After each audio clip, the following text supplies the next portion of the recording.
Don't skip this video, don't close the screen. What you are about to hear in the next few minutes was prepared specifically for this moment in your life. Not the life you wanted by now, the life you are actually living, the one with the gap between where you are and where you know you were supposed to be. That gap has a name, and before this video is over, you are going to understand exactly what it means. You held on. When they took what was yours, the opportunity, the contract, the position, the money that had your name written on it, you didn't explode. You didn't retaliate. You stayed silent. You stayed standing.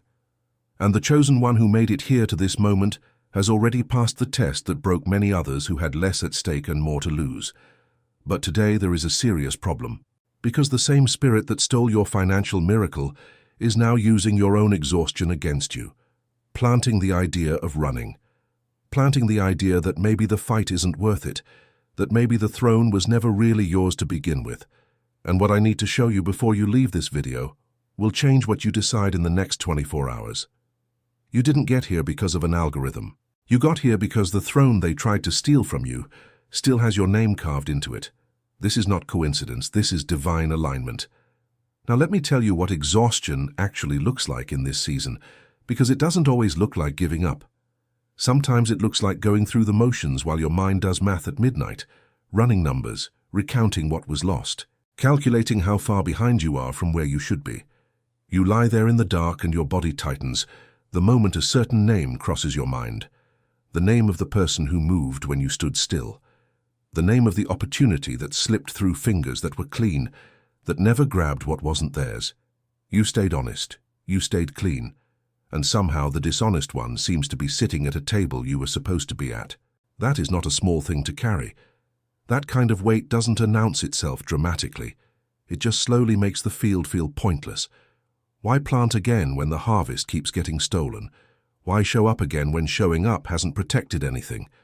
The enemy doesn't need you to make one dramatic bad decision. He just needs you to quietly stop believing the field is still yours.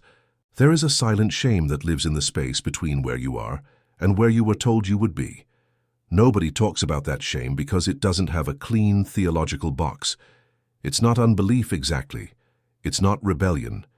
It's the particular weight of a chosen one who has done everything right and is still standing in the same place, watching others move who did not carry what you carried or pay what you paid.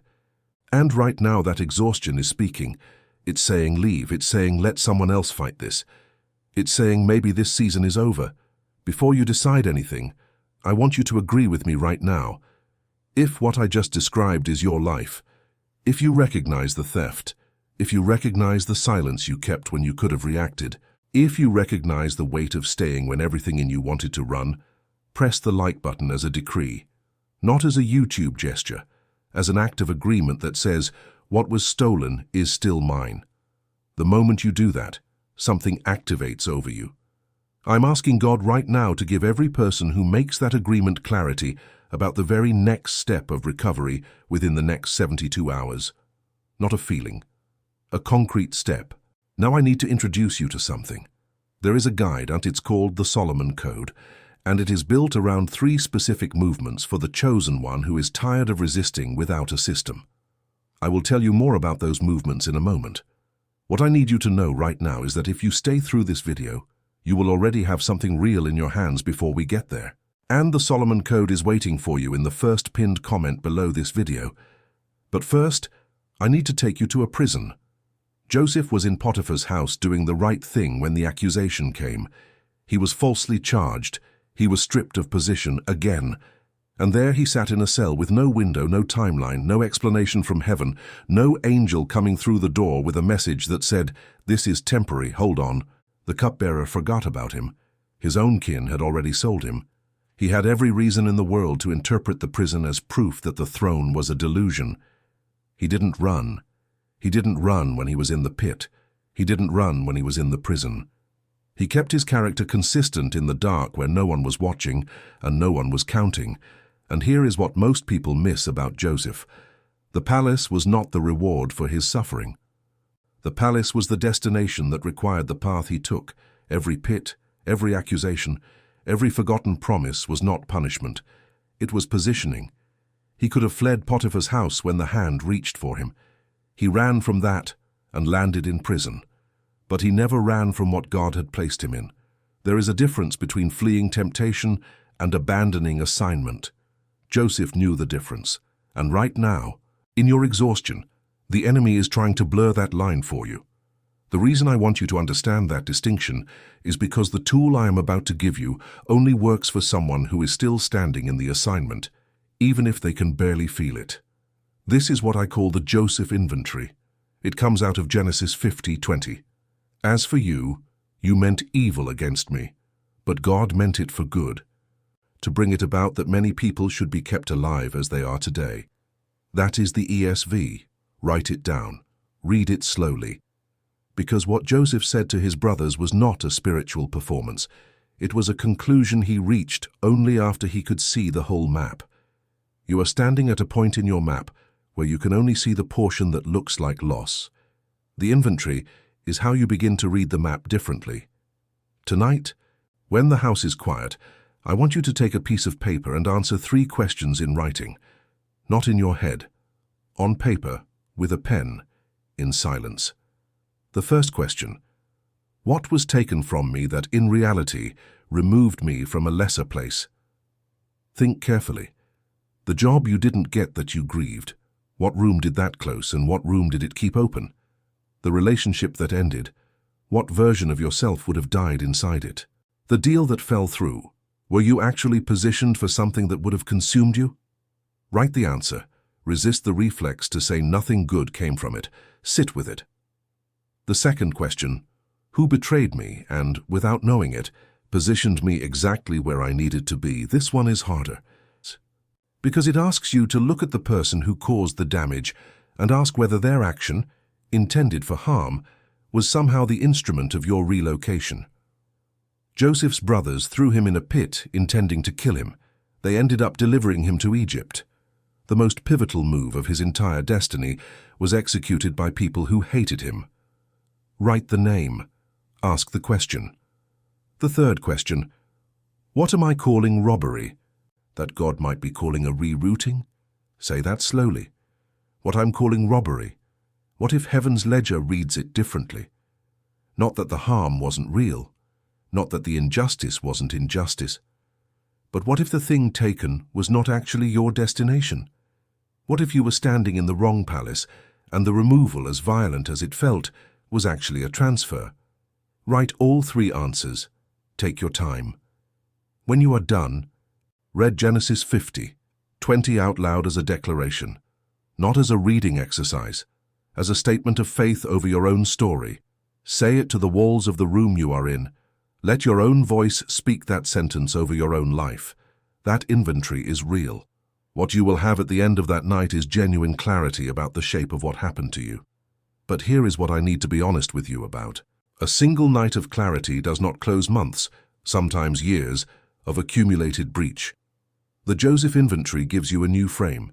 It does not give you a system, and a chosen one running on exhaustion with a good frame but no system will find themselves back in the same midnight math 3 months from now, doing the same accounting, asking the same questions. You don't need more resistance. You need discernment about where your throne actually is. That is the difference. Resistance is what you have been doing, white-knuckling the season, keeping integrity when it cost you, staying silent when the reaction would have been justified.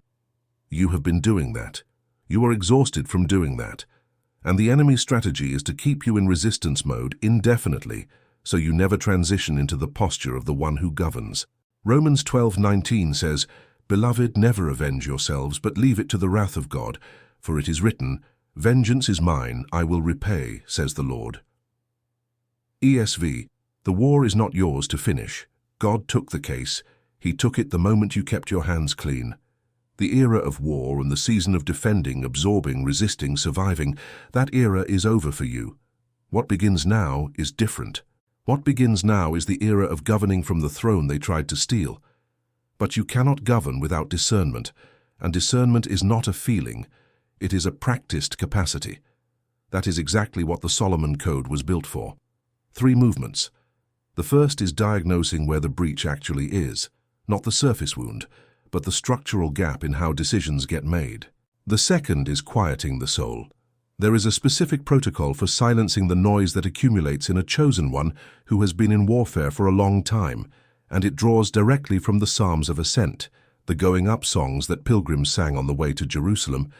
The third is a daily decision protocol rooted in Proverbs, not a motivational system, a governing system. A way of moving through each day that closes the gap between where you are and where the throne is, step by concrete step. This is not for someone who is new to the fight.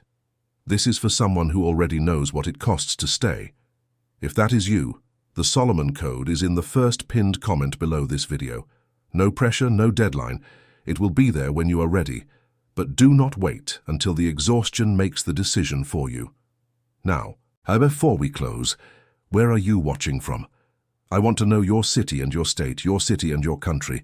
Type it in the comments right now. Not for me. As a planting, you are marking your ground. You are saying, this is where the throne is going to be established. And then I want you to write 4 words. What was stolen returns. Type it as a declaration, not a wish.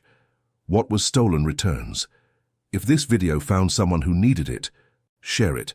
Share it with the one person in your life who you know is tired of fighting alone. You might be delivering something to them today that someone once delivered to you. The guide is in the pinned comment. It will still be there tomorrow. And I know for some of you the reflex is to say, I'll come back to it. I know that reflex because I know the pattern.